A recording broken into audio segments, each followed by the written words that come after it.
We're going to do a little bit of an experiment with something I like to call dungeon blocks.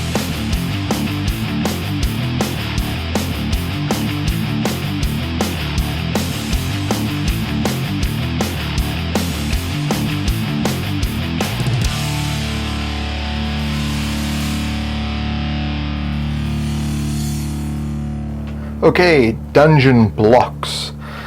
So this is proof of concept, so I'm just using Sculpey, which is an oven baked clay, or you can use an air dry clay like this here. It's basically just modeling clay that dries in the air, and this is just to kind of put this together as a concept so you can kind of see how it works. So we're going to get some of that clay, and we're going to, on the parchment paper or baking paper that we have here, so the clay does not stick to it.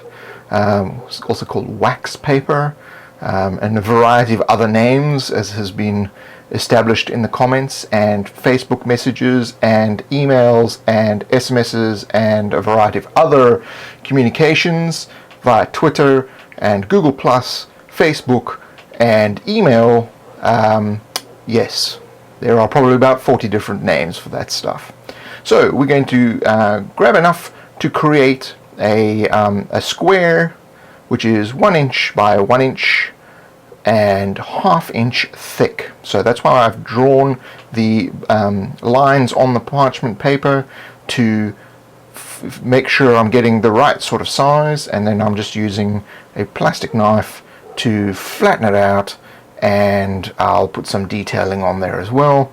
Just make sure it gets to the 1 inch by 1 inch square, and then the extra ½ inch I've measured on the side there, so when I pick it up I can just drop it on there and make sure that it's a ½ inch thick if it doesn't fall over, and then I can just do some detailing on one of the sides.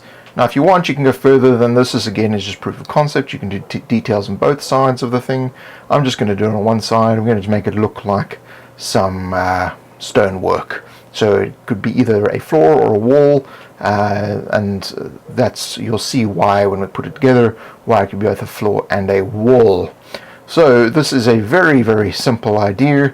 Then going to just put some texture on it with this hardened sponge that I'd been using for painting, and that creates a nice sort of stony sort of texture. We'll put that on there, and then you'll obviously take it off, put it in the oven, or let it air dry. And then we'll do some painting as you would be normally. Now you can also just check out Neverwinter, which is a great little MMO. It's free to play and it helps support this channel. So just go to playneverwinter.com/the DMG, and that helps create more videos on this channel. So using white and black, I'm just sponging on some stone details. So I'm now just laying them out, so flat for the 1 inch squares and on the sides for the walls. And as you can see, this is essentially the concept of dungeon blocks. So my finger's a bit sticky, so they were moving around a bit, but have a few comments in the comments section below and tell me what you think, how it can be improved, or if I'm just crazy.